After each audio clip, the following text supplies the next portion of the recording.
Hi guys, back here with Go Fish News. Yeah, how's Had a it little been? bit of a break. We've been on holiday in Bora Bora. Yeah, boring. Boring. Yeah, About Dogger Trace today. yeah. I think we're going to chat a bit about Dogger Trace and what's been happening over the last couple of weeks and whatnot. I haven't been bottom fishing in quite a while, and I was fortunate enough to go out with a mate of mine on last Wednesday and yesterday, and we managed a couple of fish. And I just thought, after having fished for quite a while with bottom fishing, it was nice to actually get back into the swing of things and see. There's a couple of different things that the guys are doing now with regards to the circle hooks. Circle hooks have been around for a while, but have become more prominent Okay. in the dogger fishing and bottom fishing circles now. And the Oaks have been using this mustard 12-0 hook. So it's a big hook. And then snell, it's quite a sizable hook. Look, it's a bit of a smaller hook than your normal 12-0s. If you look at it, if you get a normal 12-0 circle hook, it's actually quite a lot bigger. Oh, okay. For some reason, these are a little bit smaller, but it is a 12-0 that you need, and those have been working exceptionally well. Nice, thick gauge, very strong hook. And then just your general sort of straightforward dog trace is, if I can get it out from under this reel here, is we were fishing in about 45 meters of water, and we were fishing with a 16-ounce sinker, because there was a little bit of current. So we were fishing with a 16-ounce sinker, and that sits on about a meter. I'll just take it that way. About a meter sinker snoot. Your sinker snoot's about a meter to sort of 1.2 meters, and that's on 50-pound line and up to a 3-way swivel. And then I've got some Maxima green here, ultra green, and that is 80-pound Maxima ultra green to my circle hook, and that's probably about 40-50 centimeters. So your hook snoot needs to be shorter than your sinker snoot. So basically, when your sinker hits the ground, your live bait is sitting sort of just about half meter to a meter up from it, and makes it a bit more accessible for the dog. And you just sit there. Yeah, you just kind of sit there and sort of work. We were working a drift along the reef. So your sinker basically just bouncing along the bottom. Yeah. Every now and then, from what I worked out there, and obviously it's quite straightforward with kind of how we fished and jig and whatnot. Is obviously you've got to find the showing first. You've got to work your drift out, which took us sort of 2 or 3 drifts to work out the correct drift, so that it positioned us over those fish when we drifted past them. And we eventually got that right, and then just making sure your bait's in that area for as long as possible. So the dogger can either hit and almost immediately it'll just pull you down, because sometimes you don't actually feel about either whether it's so deep down, because it's so deep, whether it be current or whatnot, and other times you'll just feel that kind of like a bit of a nod, a bit of a bite and a hit like that. And then you've just got to be patient, just patient. Let him swallow the bait, and then give him a bit of string, and then tighten him up, and pull up. The rod that mate of mine was using was a Dorado, Kingfisher Dorado, I think it's Poseidon Dorado stick. Yeah. It's quite a lengthy stick. Got quite nice play in the tip as well. So it gives that fish quite a soft tip. It's got a nice soft tip, so it gives that fish nice time to actually eat and sort of pull the bait in, and then give enough backbone to pull them up. 100%. And then a little 8-inch Scarby here, KP reel with we were fishing braid, so that was I've got about 100 pound braid here, and then 80-pound Maxima ultra green leader. And what live these were using? Whatever, anything. Yes, the last 2 times we've been out, they've taken a liking to the mackerel. We had mackerel, shad, and mozzie, and they've taken a bigger preference to the mackerel. From what my mate was saying while we were out there, he bottom fishes a lot and he spears a lot as well.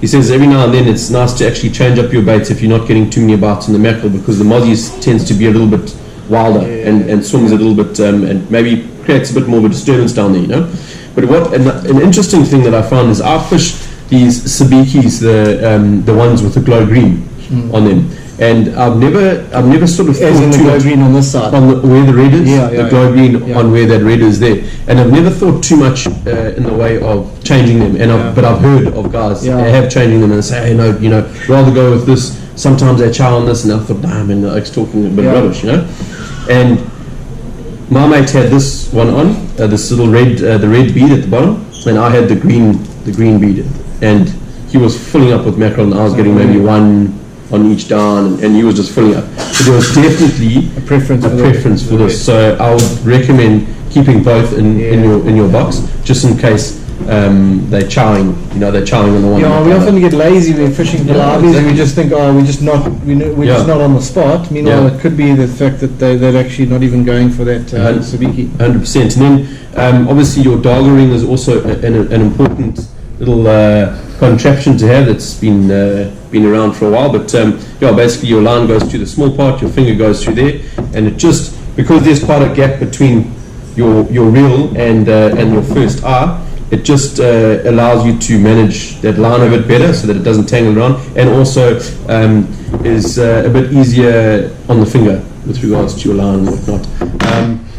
And then the other thing that I took out was that Kingfisher Rattler in the blue, and I like the blue and the pink, when we were trawling from reefs to reefs. And obviously your Hulko 160 DD, you can see there's a bit of plastic coming out. There's a few tuna in that around now. Yeah. So, and then if the dog was a bit quiet, we'd come inside for a garrick, and I've just got a little circle hook trace here.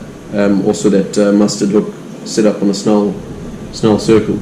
And that, in that same mustard hook, you could probably go for an 8-0, as big as an 8-0, because it's actually a much smaller. Fishing for garrick, it's such a small hook. It's a lot smaller than your other hooks that are on the market, other circle hooks, like I said. I think that's just your normal kind of white. It comes this year. The model is 39960D, and it's just your normal kind of mustard hook. And that's the hook that the guys have been using and swearing by. The bottom fish guys reckon that the only complaint they've got about it is that they battle to get it out of the fish's mouth after they get it on the boat. So and that's also, I guess, a fact at the moment is we've got garrick and darga around, and they're both under quite a bit of pressure. So when fishing for them, we need to take into consideration that the cob, the darga, a lot of them are spawning, so those big ones. So we need to try and release them. Obviously guys will keep a fish or two for the pot. Yeah. But there's nothing worse than seeing just laying out loads and loads of dog on the floor, and even garrick doesn't even really taste that great. So it's there for the fight in many ways.